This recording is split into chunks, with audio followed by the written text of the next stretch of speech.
Mang, maaari po ba ninyo akong tulungan? Kailangan ko lang pong gatas para sa aking kapatid. Pangako po, babayaran ko kayo kapag malaki na ako.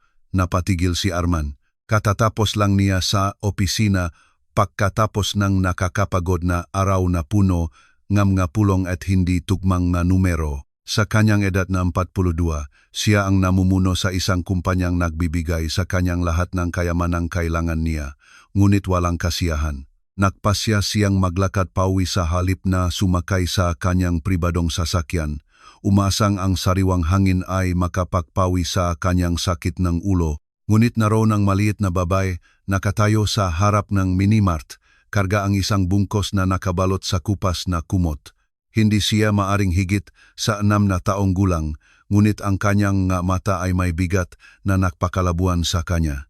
Ano ang sinabi mo? Tanong ni Arman, bagaman malinaw niyang narinig. Gatas po para sa kapatid ko, ulit ng maliit na babae. Itinuturo ang bungkos. Malungkot po, siya at nagugutom. Napatingin sa paligid si Arman. Halos gabi na at ang mga kalye ay puno nga taong nakmamadaling lumakad. Iniwawaksi ang maliit na babae na parang hindi siya nakikita. Milyon-milyon na rin ang ginawa niya. Ngunit may kung ano sa tining ng bata ang nagpatigil sa kanya. Ano ang pangalan mo? Putri po. At ito si Rafi. Sabi niya, inaayos ang posisyon ng sanggol sa kanyang kandungan. Nasaan ang iyong ina? Nasa bahay po. May sakit si nanay at hindi siya makalakat ng malayo. Nakaramdam nega paninikip, nega dibdib si Arman. Ang bata ay nagsasalita ng may pagalang na hindi niya inaasahan. Ngunit may kung ano sa kanyang tingin ang nagpaalala sa kanyang sariling kabataan. Noong kinakailangan niyang manghingi ng pera sa mga kapitbahay dahil inubos ng kanyang ama ang lahat sa mineral water. Makano ang kailangan mo? Hindi ko po alam kung makano ang gatas, aminin ni Putri. Pero pangako po babayaran ko, nasabi mo na iyan. Kinuha ni Arman ang kanyang wallet. Halika, bumili tayong gatas. Makasama silang pumasok sa minimart. Hindi napansin ni Arman ang presyo nga pangunahing bilihin. Nang sabihin ng cashier na 30,000 ang gatas, nakaramdam siyang kahibangan dahil hindi niya alam. Nagdagdag siyang diaper, baby food, tinapay, at ilang prutas. Marami na po ito, sabi ni Putri. Nakatingin sa punong-punong bag, wala na po akong pambayad para sa lahat ng ito, huwag kang mag-alala. Ituring mo itong paunang bayad para sa iyong pagbabayad sa hinaharap. Nugumitiang malit na babae sa unang pagkakataon. Isang maliit ngunit taos-pusong ngiti na nakparamdam kay Arman na mas mabuti kaysa sa kanyang naramdaman sa mga nakaraang buwan. Sigurado po kayo na mababayaran ko. Sigurado ako, sagot niya nang hindi alam kung bakit niya iyon sinabi. Lumabas silang minimart at naglakad si Putri sa tabi niya ng isang blok. Pagkatapos ay huminto siya. Narating ko na po, sabi niya. Salamat po, Mang. Dito na po ako. Napatingin si Arman sa paligid, ngunit walang nakitang bahay. Oh, ito na ang malapit. Kinuha ni Putri ang kanyang bag at naglakad patungo sa isang madilim na eskinita. Tumayo si Arman sa bangketa. Pinapanood ang paglahong maliit na babae sa mga anino. Mayroong mali. Sinabi niyang malapit ang kanilang bahay, ngunit walang bahay sa direksyon na iyon, isang parke lamang, at nang hindi nag-isip, sinundan niya ito mula sa malayo. Tumawid si Putri sa parke at bumaba sa pababang daan patungo sa ilog. Nawala sandali ang bakas ni Arman, ngunit natakpuan muli niya ito.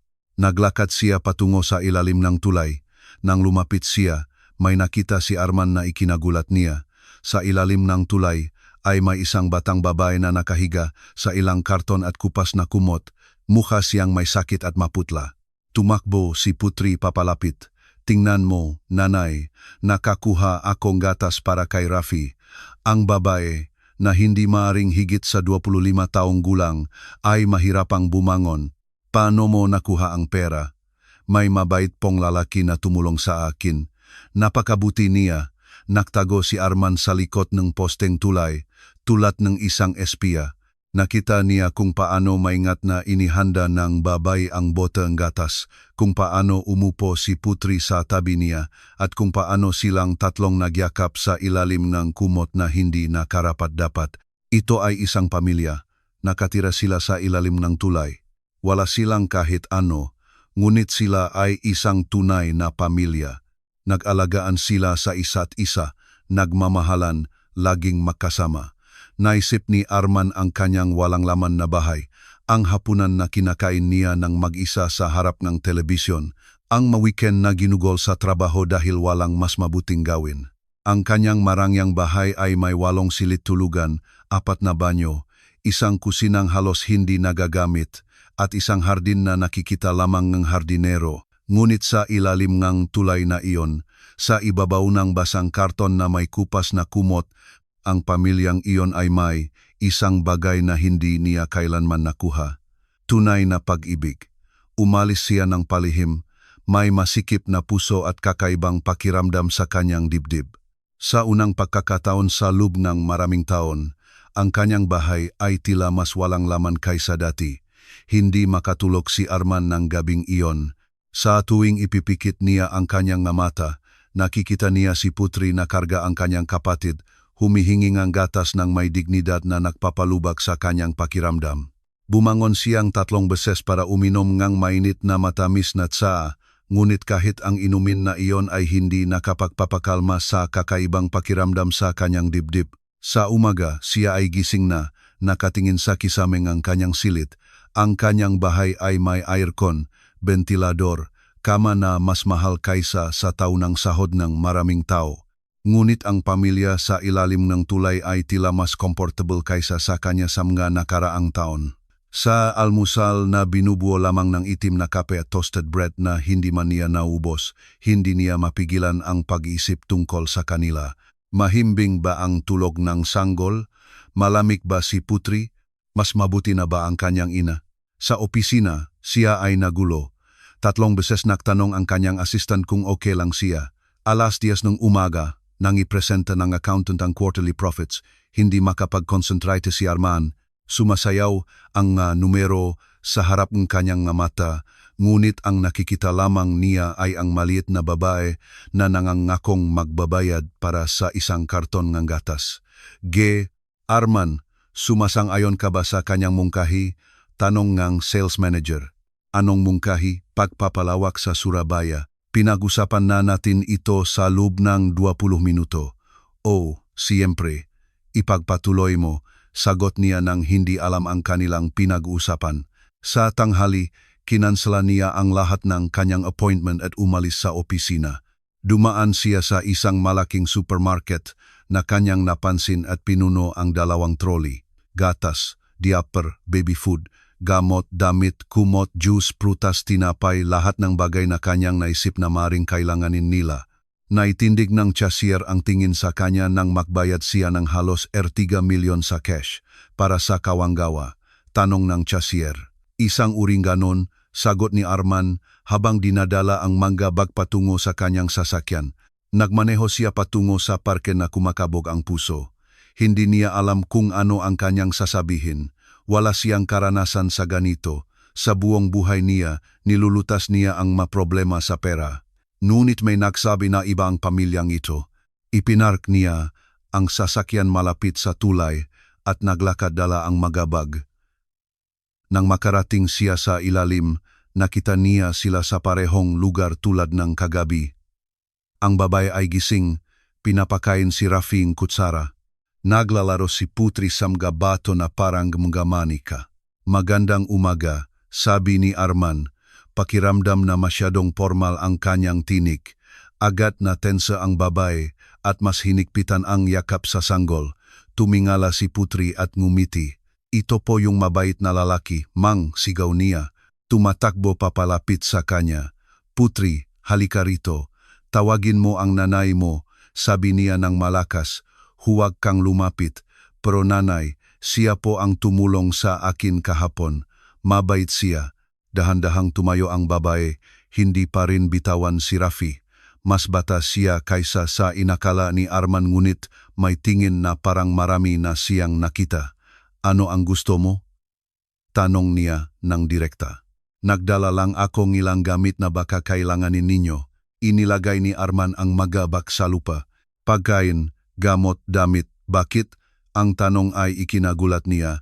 Napakasimple at direkta na hindi niya alam kung paano sasagutin dahil sa tingin ko ito ang tama.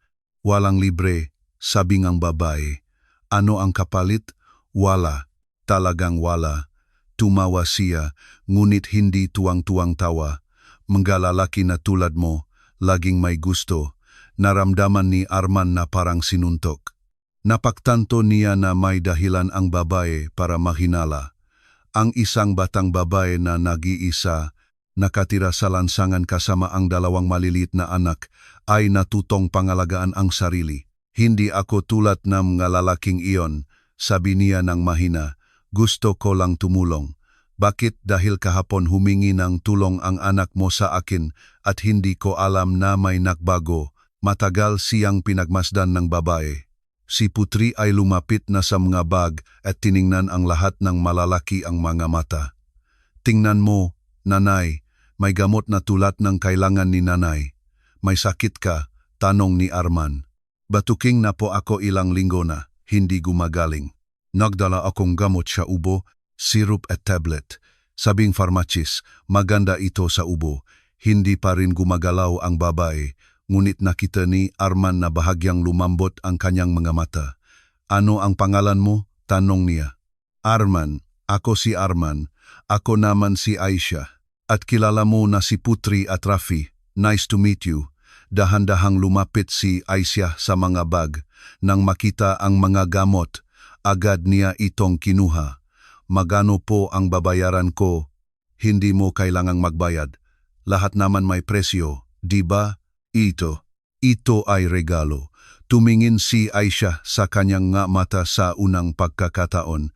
Nakita ni Arman ang pagod, takot, ngunit mayroon ding isang bagay na maaring pag-asa. Bakit mo ito ginagawa? Dahil naniniwala akong lahat ay karapat-dapat sa tulong paminsan-minsan. Nakahanap si Putri ngang isang tela na laruan sa isa sa mga bag at mahigpit na niyakap ito. Pwede ko po bang kunin? Tanong niya. Iyo na yan, sagot ni Arman. Sa unang pagkakataon, ngumiti si Aisha. Isang maliit ngunit taos-pusong ngiti. Salamat po, sabi niya, talaga. Bumalik si Arman kinabukasan at sa susunod na araw at sa susunod pa, tuwing umaga. Pagkatapos magpanggap na nagtatrabaho sa opisina, pinupuno niya ang sasakyan ng mga bagay na sa tingin niya ay kailangan nila at nagmamaneho patungo sa tulay. Sa una, naghihinala pa rin si Aisha. Tinatanggap niya ang kanyang dala ngunit nanatili sa malayo. Sumasagot sa kanyang matanong ng maikli at laging karga si Rafi na parang handa nang tumakbo anumang oras. Ngunit iba si Putri. Tuwing araw, hinihintay siya niya ng may mas malaking ngiti. Kinukwento niya ang kanyang ngalaro, ipinapakita ang ngalarawang ginawa niya gamit ang mabato sa lupa, nagtatanong tungkol sa kanyang trabaho. Mayaman po kayo, di ba? Tanong niya isang araw habang kumakain silang toasted bread na binili niya. Bakit mo tinatanong? Kasi po laging maraming magagandang dala simang. Natahimik si Arman. Hindi niya alam kung paano ipapaliwanag sa isang na taong gulang na mayroon siyang pera na higit pa sa kayang gastusin, ngunit pakiramdam niya ay mas mahirap siya kaysa dati. Sapat lang ang meron ako para may bahagi, sabi niya. Sa huli, sinabi sa akin ni nanay na kapag malaki na ako, magsisikap akong bayaran lahat ng binigay ninyo. Hindi na kailangan Putri. Kailangan po, sabi ni nanay, dapat laging bayaran ang utang natin. Sa hapon na iyon, habang naglalaro si Putri kay Rafi at umiinom si Aisha ng gamot na dala niya, naglakasloop si Arman. Pwede po bang magtanong? Magtanong ka lang, pero hindi ko alam kung sasagutin ko, sabi ni Aisha nang hindi tumitingin. Gaano na kayo katagal na nandito? 3 buwan. Ano ang nangyari? Paano kayo napunta rito? Tumingin si Aisha sa kanya na may mga mata na tila masyadong matanda para sa kanyang mukha. Nawala po ang tatay ni Rafi noong nalaman niyang buntis ako. Nagrenta kami ngang kwarto. Ngunit noong ipinanganak si Rafi, hindi na ako makapagtrabaho, walang mag-alaga kay Putri. Naubos ang pera, walang pamilya. Namatay si nanay noong 2 taong gulang si Putri. Wala akong kapatid, wala ring silbi ang tatay ni Putri. Naramdaman ni Arman ang paninikip ng kanyang dibdib. Ang babaeng ito ay walang sinuman, talagang walang sinuman. Naisip mo na bang pumunta sa ampunan? Alam mo ba ang mga ampunan? Tumawa si Aisha ng walang sigla. Pinaghihiwalay nila ang mga bata sa kanilang mga ina, sinusuri ang lahat ng gamit, tinatrato na parang mga kriminal at may mga mapanganib na tao. Dito, kahit papaano, makasama kami. Napatingin si Arman sa paligid. Ang makasama ay nangangahulugang matulog sa ibabaw ng basang karton na walang malinis na tubig, walang banyo, walang proteksyon mula sa ulan o lamig. Paano kung mag-alok ako ng mas mabuti? Anong tulad ng? Bilang katulong? Bilang lingkod mo o may iba ka pang gusto? Hindi ganun. Makinig ka sa akin. Hindi. Ikaw ang makinig sa akin. Hindi ako babae na ganyan. Mas gugustuhin ko pang matulog dito kaysa ibenta ang sarili ko. Hindi ganoon, tumayo rin si Arman. Wala akong kahit anong gusto mula sa inyo. Gusto ko lang tumulong. Bakit mo kami gustong tulungan ng ganito? Ang tanong ay tumama sa kanya na parang suntok. Bakit niya iniwasan ang tanong na iyon sa loob ng ilang araw? Dahil kayo ay isang tunay na pamilya at hindi ko pa naramdaman iyon. Ano ang ibig mong sabihin? Ibig sabihin, may malaki akong bahay na walang laman. Ibig sabihin, kumakain ako ng mag-isa gabi-gabi. Ibig sabihin, walang nagtatanong kung kumusta ang araw ko o natutuwa kapag umuwi ako. Matagal siyang tiningnan ni Aisha. Malungkot ka, talagang malungkot. Bakit? Dahil sa buong buhay ko. Inisip kong sapat na ang pera. Dahil hindi ko natutunang mahalin ang kahit sino. Dahil ako ay isang hangal na hindi alam kung ano ang nawawala hanggang makilala ko si Putri. Lumapit si Putri na nakikinig at hinawakan ang kanyang kamay. Malungkot po ba kayo? Kung malungkot ako, niyayakap ako ni nanay. Gusto mo bang yakapin kita? Lumuhod si Arman at mahigpit siyang niyakap ni Putri. Naramdaman niyang parang may nabasag sa kanyang dibdib. Marami akong kwarto sa bahay, sabi niya. Hindi pa rin binibitawan si Putri. May kusina, banyo, hardin, walang laman, talagang walang laman. Ano ang iyong mungkahi? Tanong ni Aisha ng maingat. Lumipat kayo sa akin. Bawat isa ay may sariling kwarto, sariling privacy, sariling dignidad. Wala akong hihingin kapalit. Iyon ay wala. Paano kung subukan natin ng isang buwan? Kung hindi magtagumpay, tutulungan ko kayong mahanap ng mas magandang lugar. Ngunit hindi na siguro mas malala pa hito. Tumingin si Aisha kay Putri na niyayakap pa rin si Arman. Tumingin kay Rafi na natutulog sa maruming kumot. Tumingin sa basang karton kung saan sila natutulog gabi-gabi. Talaga pong wala kayong gusto kapalit? Lang, huwag niyo na akong iwanang mag-isa muli. Pumikit si Aisha at huminga ng malalim. Sige, ngunit kung susubukan ninyo kaming saktan, aalis kami kaagad. Hindi ko kayo sasaktan. Mas mabuti na iyon. Ang unang gabi sa Marangyang bahay ay ang pinaka-awkward na gabi sa buhay ni Arman. Inilagay niya si Aisha at Rafi sa pangunahing silid-tulugan sa ikalawang palapag na may kumpletong banyo at tanawin ng hardin. Pinili ni Putri ang katabing kwarto na may malaking bintana kung saan pumapasok ang maraming liwanag. Nanatili si Arman sa kanyang kwarto sa unang palapag. Nakikinig sa bawat tunog, yapak sa pasilyo, dumadaloy na tubig, nagbubukas at nagsasara na pinto. Ang kanyang bahay ay hindi kailanman nagkaroon ng ganito karaming tunog. Sa hapunan na binubuong ang sinangak na manok na inorder niya sa telepono dahil hindi siya marunong magluto, silang apat ay nakaupo sa mesa ng hapagkainan. Ito ay isang mesa para sa 12 tao, ngunit sila ay nakaupo ng makakasama sa isang sulok. Lagi po kayong kumakain ng mag-isa? Tanong ni Putri. Lagi? Sagot ni Arman. Hindi po ba kayo nainip? Sanay na. Hindi po ako masasanay. Gusto kong nakikipag-usap kapag kumakain. Tahimik na kumain si Aisha, tumitingin sa lahat ng may paghihinala. Si Rafi ay natutulog sa kanyang kandungan pagkatapos uminom ng kanyang botang gatas. May mga patakaran ba? Biglang tanong ni Aisha. Mga patakaran, mga bagay na hindi namin maaring gawin. Mga lugar na hindi namin maaring puntahan. Iskadule, hindi ito naisip ni Arman. Hindi niya alam. Hindi pa ako nakatira kasama ang iba. Pwede po bang gamitin ang kusina? Ito na rin ang bahay ninyo. Pwede po bang manood NKTV? O naman, pwede po ba akong maglaro sa hardin? Tanong ni Putri. Saan man pwede maglaro? Kumunot ang noo ni Aisha. Siguradong may mga patakaran. Laging may mga patakaran. Sige na, huwag kayong manira ng kahit ano at kung may kailangan kayo, sabihin niyo lang, iyon lang, iyon lang. Ang maunang araw ay kakaiba. Bumangon si Arman ng maaga, naghanda para pumunta sa opisina, at pagbaba niya ay naamoy na ang kape at itlog. Si Aisha ay bumangon ng mas maaga kaysa sa kanya at nakahanda ng almusal para sa lahat. Hindi mo na kailangang magluto, sabi niya sa ikalawang araw. Gusto kong magluto, sagot niya, at hindi ka marunong. Paano mo nalaman na hindi ako marunong? Dahil ang refrigerator mo ay mayroon lang taa, bote, at tubig, at sa iyong mga cabinet sa kusina ay mayroon lang mga lata, totusya. Kumakain si Arman sa mga restaurant o nag-order ng takeaway. Ang kanyang kusina ay parang museo. Lahat bago, lahat hindi nagamit. Sa opisina, hindi siya makapag-concentrate.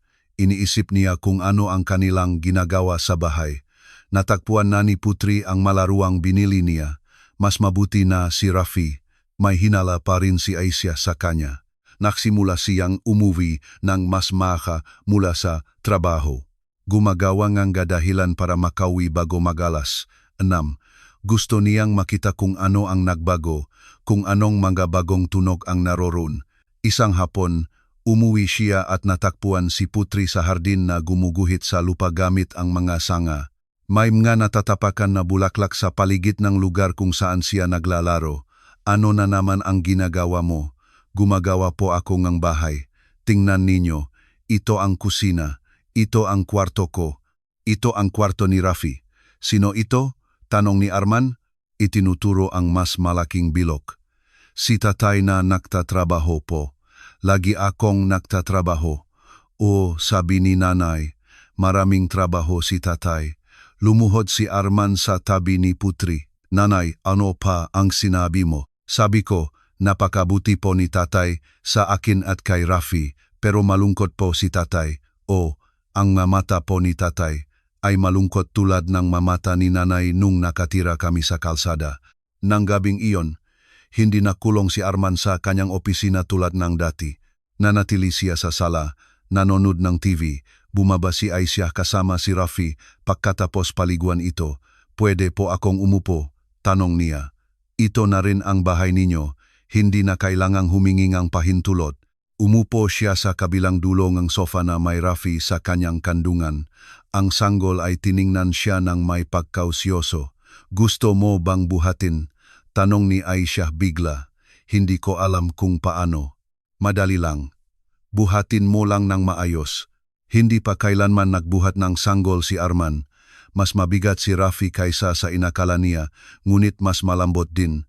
Nang binuhat niya ito, diretsong tumingin sa kanya ang sanggol at ngumiti. Gusto ka niya, sabi ni Aisha. Paano mo nalaman?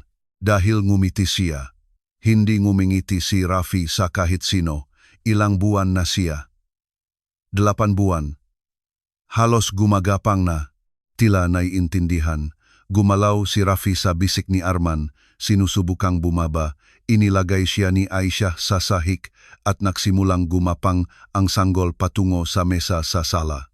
Mag-ingat ka, sabi ni Arman. Ang masulok ay matalas. O, napansin ko na. Maglalagay akong something para hindi siya masaktan. Tumingin si Arman sa kanyang sala. Lahat ay may matalas na sulok. Lahat ay gawa sa salamin o metal. Lahat ay mapanganib para sa isang sanggol. Ano pa ang kailangang baguhin? Marami pa. Pero huwag kang magalala. Maayos natin ito ng paunti-unti. Kami, ibig kong sabihin, kayo, kailangan mong magtrabaho, siguro mas kaunti na lang ang trabaho ko. Tumingin si Aisha sa kanya na nagulat. Bakit? Dahil gusto kong tumulong, dahil gusto kong nandito. Talaga, bumaba si Putri tumatakbo. Pwede po akong manut ng TV kasama kayo. O naman, sabi ni Arman at Aisha ng sabay. Umupo si Putri sa pagitan nila, nakasandal kay Arman. Parang ito ang pinaka-natural na bagay sa mundo. Alam mo ba? Sabi ni Putri.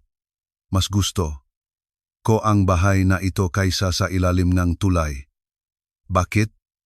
Tanong ni Arman. Kasi dito, hindi ako giniginaw at kasi nandito si tatay. Naramdaman ni Arman ang isang bagay na mainit sa kanyang dibdib. Sa unang pagkakataon sa loob ng maraming taon, hindi niya gustong mapunta sa ibang lugar. 2 linggo na mula nang lumipat ang pamilya sa bahay, nagsimula nang baguhin ni Arman ang kanyang nakagawiang gawain ng hindi namamalayan. Bumabangon siya kalahating oras na mas huli dahil gusto niyang marinig ang mga tunog sa umaga. Si Aisha ay naghahanda na almusal. Kumakanta si Putri sa banyo. Nag-uungol si Rafi sa kanyang higaan. Sa umagang iyon, bumaba si Arman at natagpuan si Putri na nakaupo sa counter ng kusina. Kumakain ng sereal habang gumuguhit sa isang bagong libro na binili niya. Magandang umaga, anak ko, sabi niya. Hindi namamalayan na tinawag niya siyang ganun. Magandang umaga, Arman. Sagot ni Putri, punong tsereal ang bibig. Tingnan mo ang drawing ko. Ipinakita niya ang kanyang libro. Ito ay isang larawan ng 4 na tao na magkahawak kamay sa harap ng isang malaking bahay. Ang isa ay may mahabang buhok na karga ang isang sanggol. Ang isa pa ay maliit na may 2 nakapusod. Ang isa pa ay isang matangkad na lalaki na nakasuot ng kravata. At ang huli ay napakaliit sa bisig ng babae. Sino sila? Tanong ni Arman kahit na alam na niya ang sagot. Kami na po iyan. Tatay, nanay, si Rafi at ako. Ito po ang bahay namin. Ang bahay natin. Ito na po ang bahay natin. Naramdaman ni Arman ang isang kakaibang bagay sa kanyang dibdib. Hindi ito sakit, ngunit hindi rin normal. Parang may bumibigat sa loob. Okay lang po ba kayo? Tanong ni Putri. Mukhang maputla po kayo. Okay lang ako. Chuma gustong-gusto ko ang drawing mo. Pumasok si Aisha sa kusina, nakarga si Rafi. Ang sanggol ay nasanay na kay Arman at nagunat ng kamay sa tuwing nakikita siya. Gusto mong almusal? Tanong ni Aisha. Gagawa akong scrambled eggs. Salamat. Ang kakaibang pakiramdam sa kanyang dibdib ay hindi nawala. Umupo si Arman sa counter sa tabi ni Putri. Nagain si Aisha ngitlog, pritong tempe, at mainit na puting kanin. Ito ang uring almusal na hindi niya kinakain mula pa noong bata siya. Alam mo ba? Sabi ni Putri. Kahapon na naginip ako na si tatay ang nanay ko. Nabulunan si Arman sa orange juice. Toto. At dinala ako ni tatay sa paaralan at tinulungan akong gumawa ng homework at naglaro kami sa hardin. Putri, huwag mong sabihin iyan, saway ni Aisha ng mahina. Bakit hindi po? Gusto ko po nandiyan si Arman kasama kami dahil may sarili siyang buhay. Naramdaman ni Arman ang pagbigat ng kanyang dibdib, parang may bumibigat mula sa loob. Okay lang, tanong ni Aisha, mukhang maputla ka. Chuma. Inilagay ni Arman ang kamay sa kanyang dibdib. Chuma kailangan ko lang ang kaunting hangin. Bumangon siya mula sa upuan, ngunit mas lumala ang kanyang pakiramdam. Parang may pumipiga sa kanyang puso gamit ang isang kamao. Ang sakit ay kumalat sa kanyang kaliwang braso at siya ay nahihirapang huminga. Hindi pwede, bulong niya at bumaksak sa sahig. Arman. Sigaw ni Putri. Inilagay ni Aisha si Rafi sa mataas na upuan at lumuhod sa tabi ni Arman. Nakakarinig pa siya, ngunit napakaputla at pinagpapapawisan. Saan ang sakit? Dibdib, braso. Hindi ako makahinga. Atake sa puso ito, sabi ni Aisha. Putri, Kunin mo ang cellphone ng nanay mo. Tatawag tayo ng ambulansya. Mamamatay na po ba si tatay? Tanong ni Putri na may luha sa kanyang mamata. Hindi siya mamamatay, ngunit kailangan niyang tulong. Tinawagan ni Aisha ang ambulansya habang niluwagan ang kravata ni Arman at iniangat ang kanyang mapaa. Natuto akong first aid nung nagtatrabaho ako sa pabrika. Huminga ng dahan-dahan, sabi niya. Dumating na ang ambulansya. Arman, huwag kang magsasalita. Tipirin mo ang iyong lakas. May kailangan akong sabihin mamaya. Ngayon, kailangan mong maging kalmado. Lumapit si Putri at hinawakan ang kamay ni Arman. Huwag po kayong umalis, sabi niya. Pangako hindi kayo aalis. Hindi ako aalis, anak ko. Dumating ang ambulansya sa loob ng 10 minuto. Agad na kinuha nga ambulansya ang nangangasiwa. Binuhat ni Aisha, si Rafi at kasama si Putri ay sumunod sa ambulansya patungo sa ospital. Sa ospital, habang naghihintay ngang balita, nagpakaluklok si Putri sa kandungan ni Aisha. Bakit po nakasakit si tatay? Tanong niya. Minsan, napapagod ang puso tulad mo kapag tumatakbo ka ng tuloy-tuloy hanggang mawalan ka ang hininga, ngunit gagaling siya. Sana kung hindi siya gagaling, wala na tayong bahay. Mas hinikpitan ni Aisha ang yakap kay Putri. Ang tanong na ito ay bumabagabak sa kanya mula nang dalhin si Arman sa ambulansya. Hindi ko alam, mahal ko. Hindi ko alam ang mangyayari. Pagkatapos ng 3 oras, lumabas ang isang doktor na naghahanap sa kanila. Pamilya ni G. Arman, kami, ang kanyang pamilya. Nagkaroon ng mild heart attack si G. Arman. Stable ang kanyang kondisyon, ngunit kailangan ng pahinga at pagbabago ng lifestyle. Masyadong maraming stress, hindi magandang pagkain, kulang sa ehersisyo. Maaari ba naming siya makita? Oo, ngunit sandali lamang. Nagising si Arman, konektado sa ilang makina. Nang makita niya si Aisha na pumasok kasama sina Putri at Rafi, mahina siyang ngumiti. Akala ko hindi ko na kayo makikita muli, sabi niya. Kumusta ang iyong pakiramdam? Tanong ni Aisha. Mas mabuti. Natatakot, ngunit mas mabuti. Lumapit si Putri sa kanyang kama. Hindi na po masakit ang puso ni tatay? Hindi na masakit. Alam mo ba kung bakit nakasakit si tatay? Hindi ko alam. Alam ko po. Nakasakit si tatay dahil sa kanyang puso na napakalungkot. Ngunit hindi na ngayon. Naramdaman ni Arman ang pagagos ng kanyang maluha. Alam mo ba, Putri, sa tingin ko tama ka. Ibig sabihin, hindi na makakasakit si tatay. Ibig sabihin, mas magiging maingat ako sa kalusugan ko dahil ngayon ay may dahilan ako para gumaling. Lumapit si Aisha at hinawakan ang kanyang kamay. May dahilan din kami para pangalagaan si tatay. Ano? Dahil si tatay ay pamilya natin at nagtutulungan ang pamilya. Sa unang pagkakataon sa kanyang buhay, naintindihan ni Arman kung ano ang ibig sabihin ng makaroon ng tunay na tahanan. 5 araw ang ginugol ni Arman sa ospital. 5 araw na tila 5 taon. Sinabi ng doktor na kailangan niyang ganap na baguhin ang kanyang lifestyle. Bawasan ang trabaho, bawasan ang stress, ayusin ang pagkain, mas maraming ehersisyo. Ngunit ang pinakakinatatakutan niya ay hindi ang kanyang kalusugan, kundi ang pamilyang iniwan niya sa bahay. Nandoon pa rin ba sila pagbalik niya? Nagpasya si Aisha na mas mabuti pang mahanap ng ibang lugar. Isipin ni Putri na iniwan niya sila. Araw-araw silang dumadalaw. Dumating si Aisha, nakarga si Rafi at si Putri na tumatakbo sa unahan. Laging may bagong drawing para ipakita. Kinukwento nila kung ano ang kanilang ginagawa sa bahay. Paano nagsimulang humapang ng mas mabilis si Rafi? Paano nakahanap si Putri ngang mas maraming laruan sa silid laruan na pinapagayos niya? Okay lang ang bahay, tanong niya sa 3 araw. Perpekto, sagot ni Aisha. Ngunit parang walang laman kung wala ka. Walang laman? Oo. Nagtatanong si Putring bawat 5 minuto kung kailan uuwi si tatay at namimiss din kita. Namiss mo ako? Oo. Nasasanay na akong makita kang umuwi mula sa trabaho, kumakain ng hapunan ng magkasama, naglalaro kay Rafi habang nagluluto ako.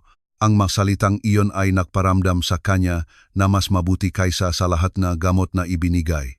Sa huling araw, habang inaayos ang kanyang magagamit, dumating si Putri na may itinatagong bagay sa likod ng kanyang likod. May sorpresa ako para pag-uwi mo sa bahay, sabi niya. Ano iyon? Hindi ko pwedeng sabihin. Sorpresa iyon. Kahit man lang bigyan mo akong clue. Sabi ko lang, matagal ko itong ginawa at sana magustuhan mo. Sa paglalakbay pauwi, kinakabahan si Arman. Hindi niya alam kung bakit ito ang kanyang sariling bahay, ngunit parang ito ang unang pagkakataon na siya ay bumisita. Pagdating niya, binuksan ni Aisha ang pinto at tumakbo si Putri papasok. Dapat nakapikit ka, tatay. Nakapikit ang bahagi ng sorpresa.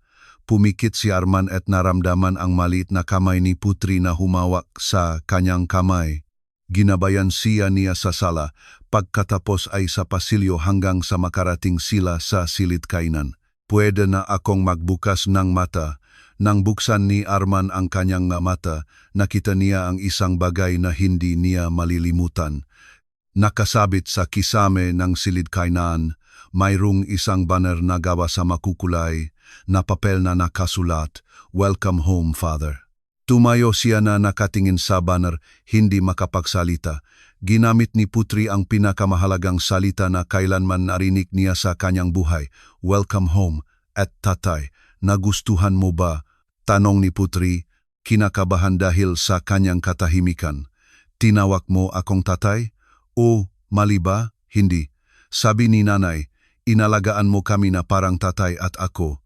Nararamdaman ko pong tatay ko kayo. Lumuhot si Arman at niyakap si Putri. Naramdaman niyang nagumapaw ang kanyang maluha. Gusto na gusto ko, bulong niya sa kanyang tainga. Gusto na gusto kong tawagin mo akong tatay. Talaga, ito ang pinakamagandang bagay na sinabi sa akin sa buong buhay ko.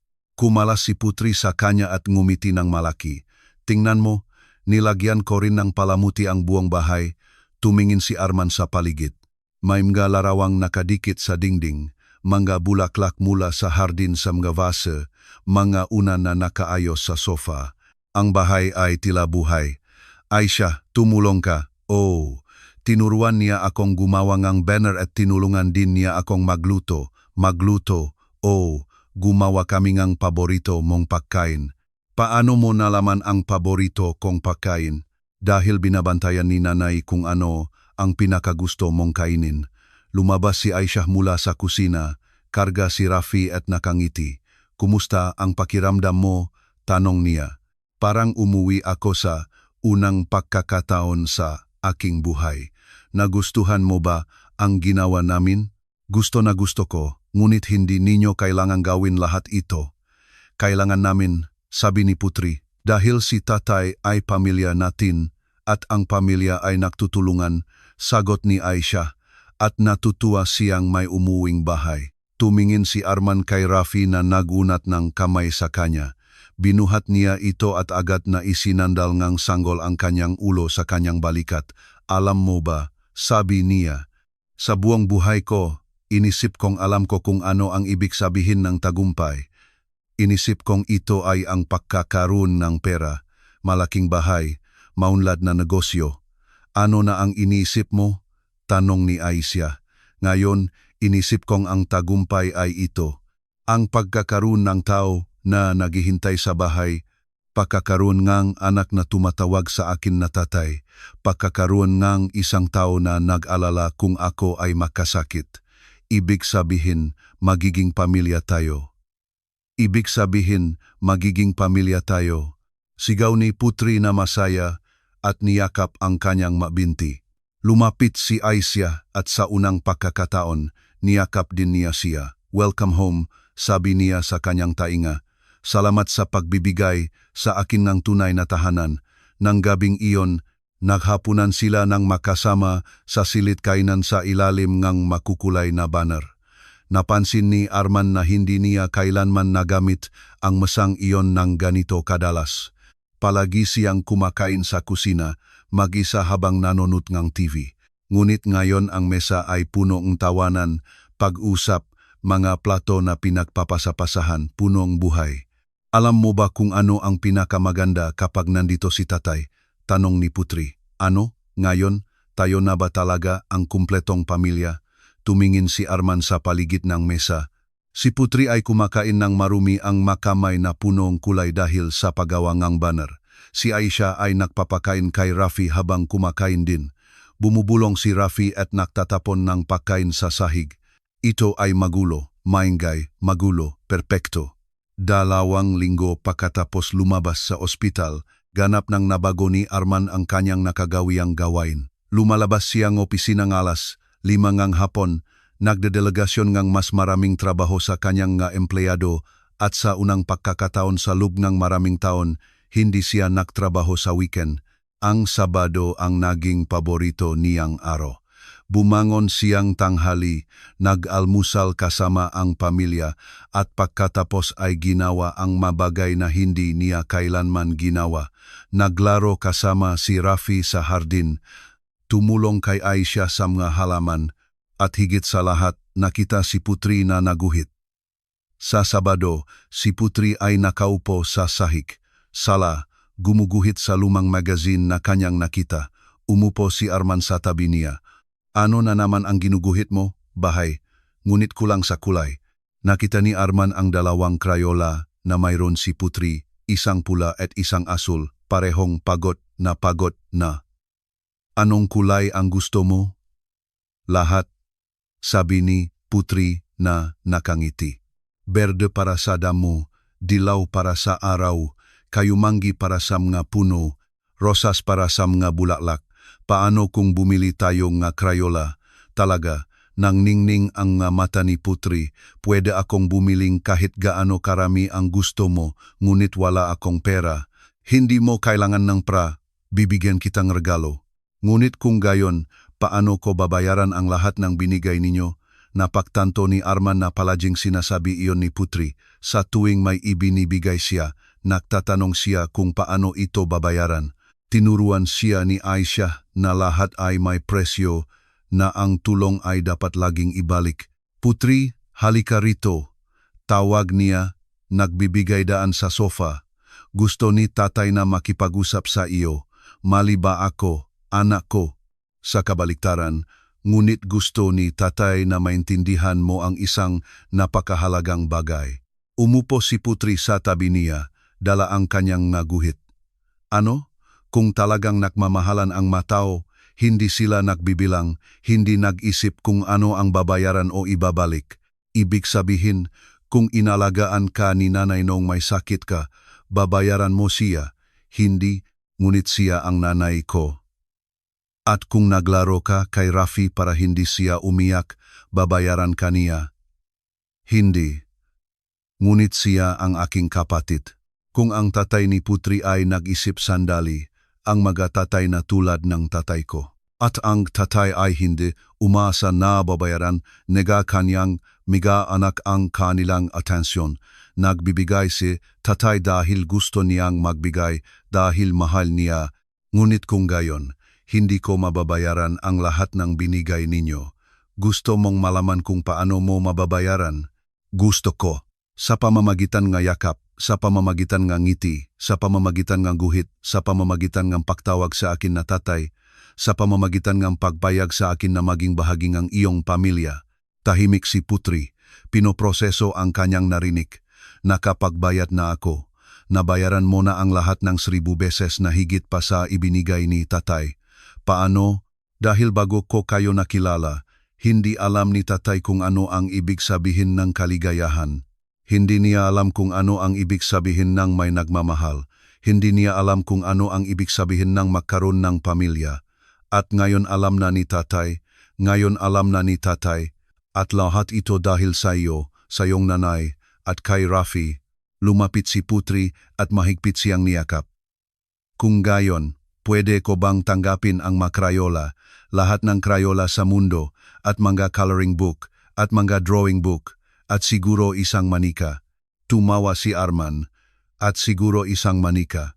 Sa hapon na iyon, pumunta sila sa pinakamalaking toy store sa lungsod. Hindi pa kailanman nakapunta si Arman sa isang toy store, nung bata pa siya. Wala silang pera para sa mga laruan noong bata pa sila. Walang dahilan para pumasok noong siya ay matanda na. Ngunit ang pagtingin kay Putri na naglalakad sa mga pasilyo na malalaki ang mamata, hinahawakan ang lahat, humihinging ang paliwanag. Mas mahusay kaysa sa anumang karanasan na naranasan niya. Pwede ko po bang kunin ito?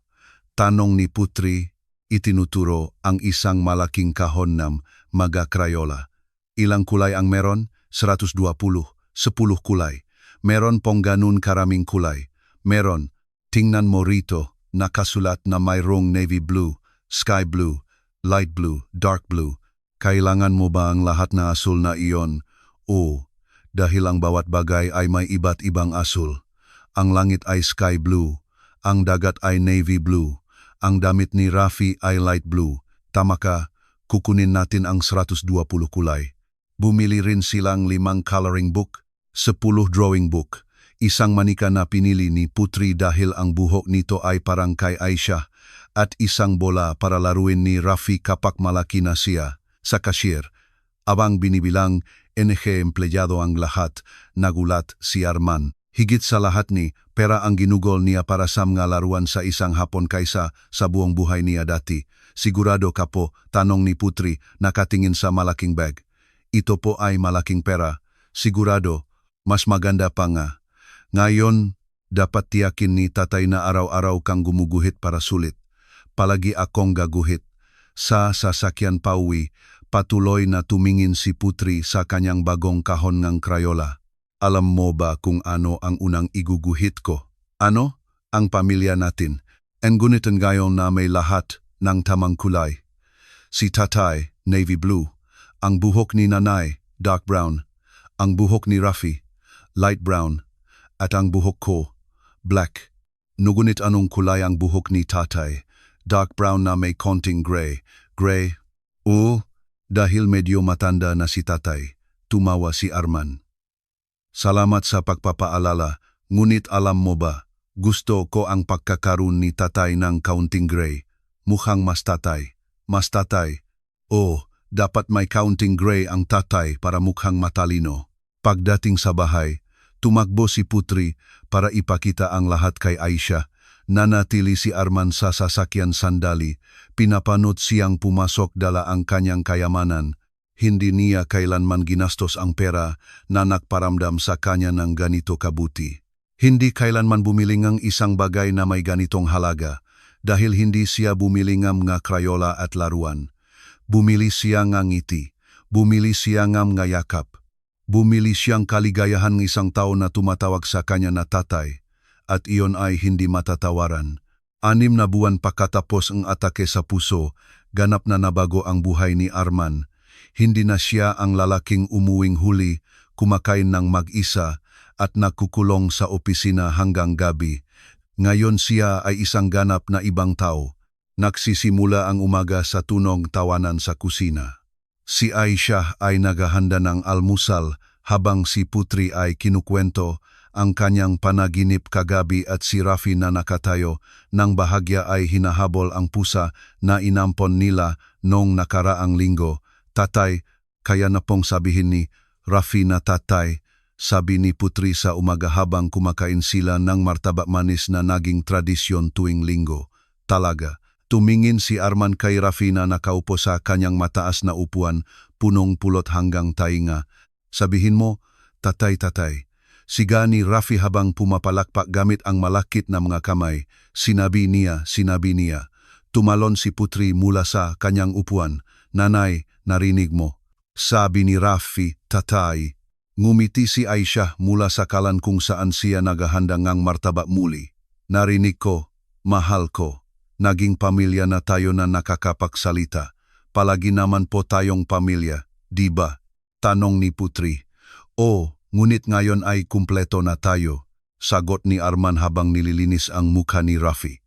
Ano ang ibig sabihin ng kumpleto? Ibig sabihin, wala na tayong kulang kahit ano o kahit sino.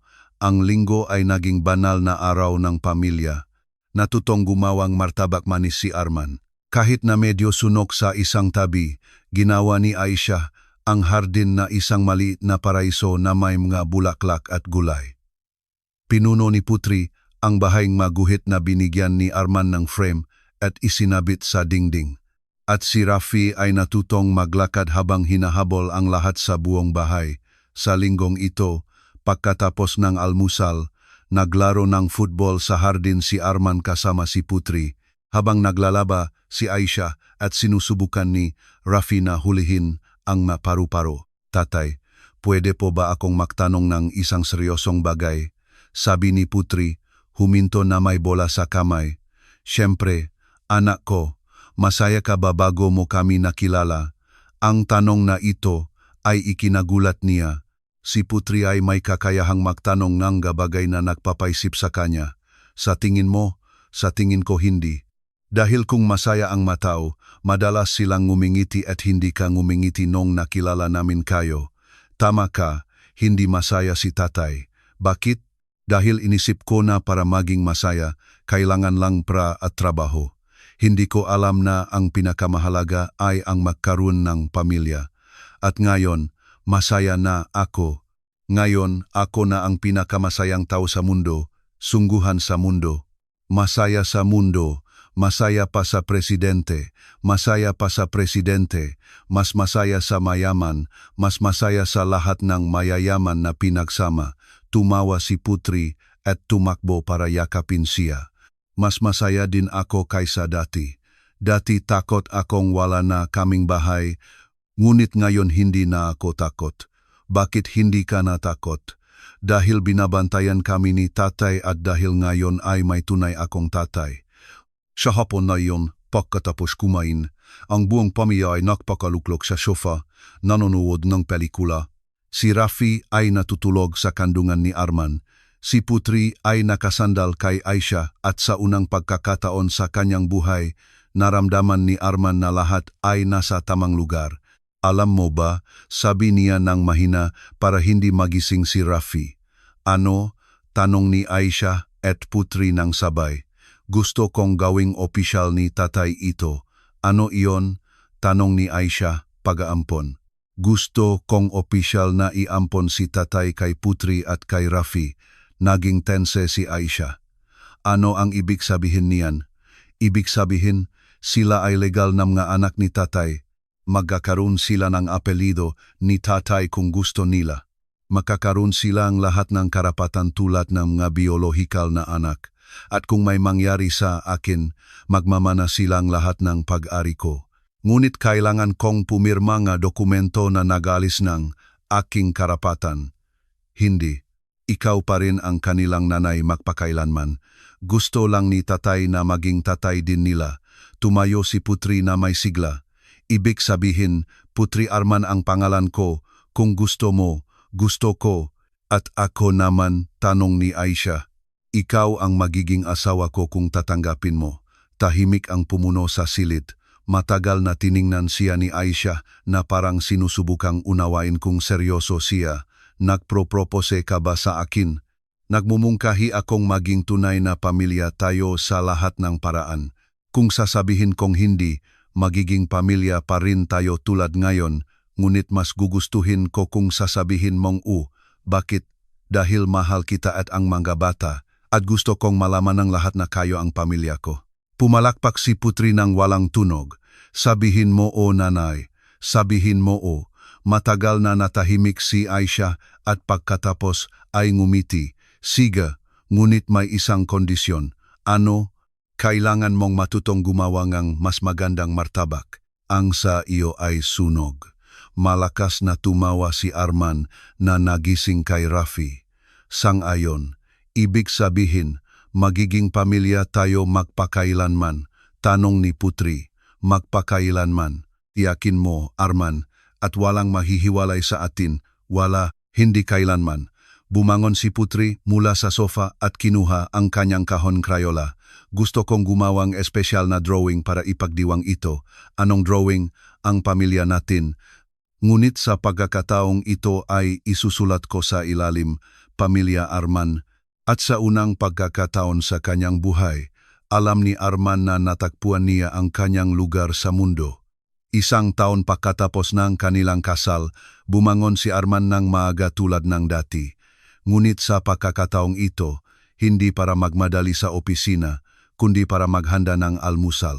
Ang kanyang turno na gumawa ang martabak, at pagkatapos ng maraming pagsasanay, sa wakas ay natutunan niyang hindi ito sunugin.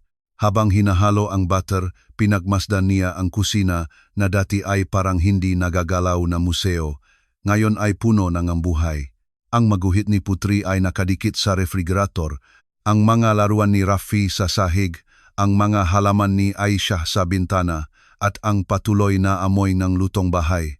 Lumapit siya sa refrigerator para kumuha ang gatas at tumigil sa harap ng pinakabagong guhit ni Putri.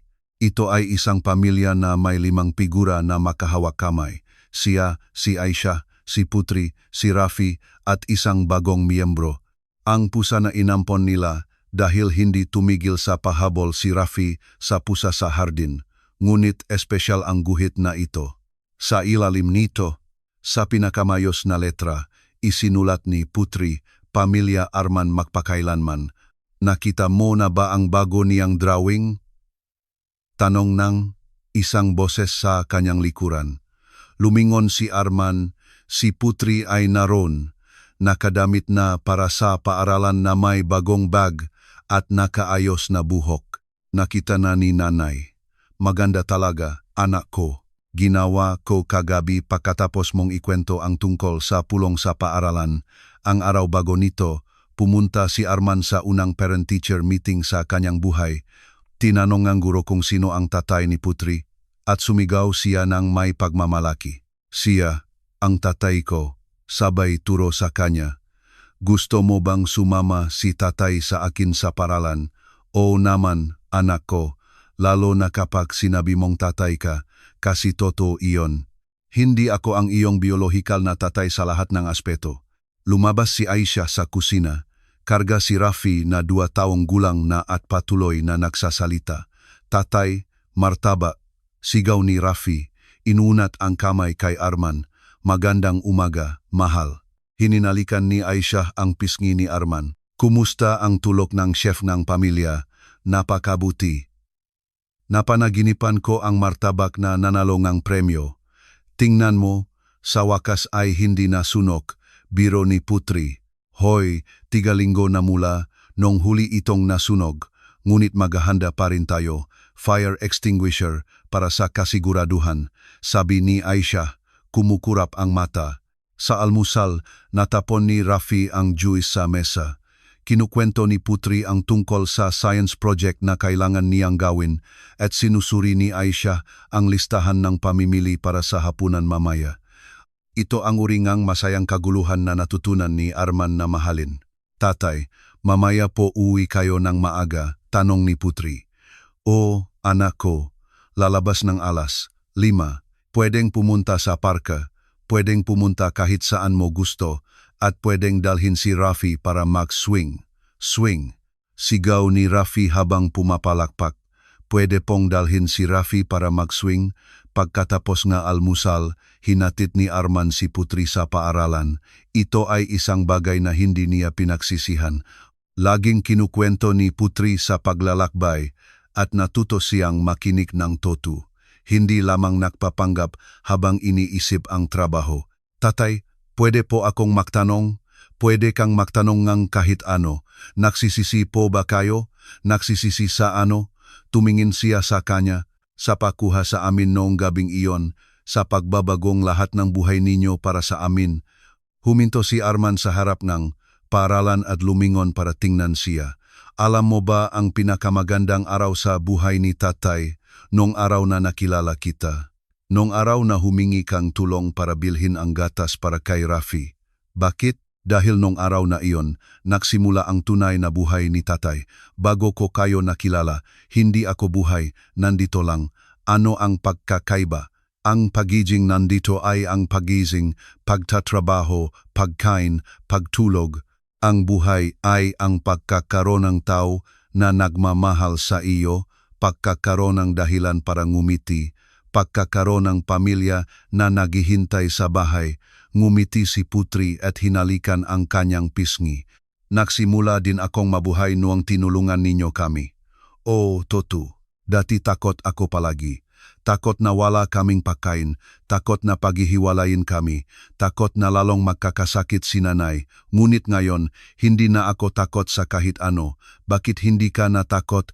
Dahil alam kong babantayan kami ni tatay palagi. Dahil ngayon ay may tatay na nagmamahal sa akin. Naramdaman ni Arman ang pag-ipon na kanyang maluha. Mahal ka ni tatay higit pa sa kayang sabihin na masalita. Anak ko, mahal ko din po si tatay. Sa hapon na iyon, pagkawi mula sa trabaho, natagpuan niya ang bahay na punong tawanan. Si Aisha sa hardin kasama si Rafi, tinuturuan siyang magdiling ang halaman. Si Putri sa mesa sa sala, gumagawa ng kanyang homework. Nakauwi na si tatay. Sigaw ni Putri. Tatay, tatay. Tumakbo si Rafi mula sa hardin. Niyakap sila ni Arman, huminga ng amoy ng hapunan na inihanda ni Aisha at tumingin sa paligid ng kanyang bahay na puno ng laruan, mga guhit, mga halaman at pagmamahal. Sa refrigerator, ang bagong guhit ni Putri ay kumikinang na parang natupat na pangako. Pamilya Arman magpakailanman at alam ni Arman na natakpuan niya ang tunay na kayamanan. Hindi sa bangko, hindi sa ari-arian, hindi sa kumpanya. Naroon iyon sa kusina na puno ng tawanan at mga yakap, kung saan ang isang maliit na batang babae ay nagturo sa kanya na ang pagmamahal ay hindi binibili, ngunit ibinibigay. At kung saan niya natutunan na ang tahanan ay hindi isang lugar, kundi ang mataw na tumatawag sa iyo na pamilya. Natuwa ba ang iyong puso sa kwento ni Arman, Aisha, Putri, at maliit na Rafi? Ang magandang kwentong ito ay nagpapaalala sa atin na ang tunay na yaman sa buhay ay hindi na sa bank account, kundi sa taos-pusong ngayakap, makasamang tawanan at walang kondisyong pagmamahal ng pamilya.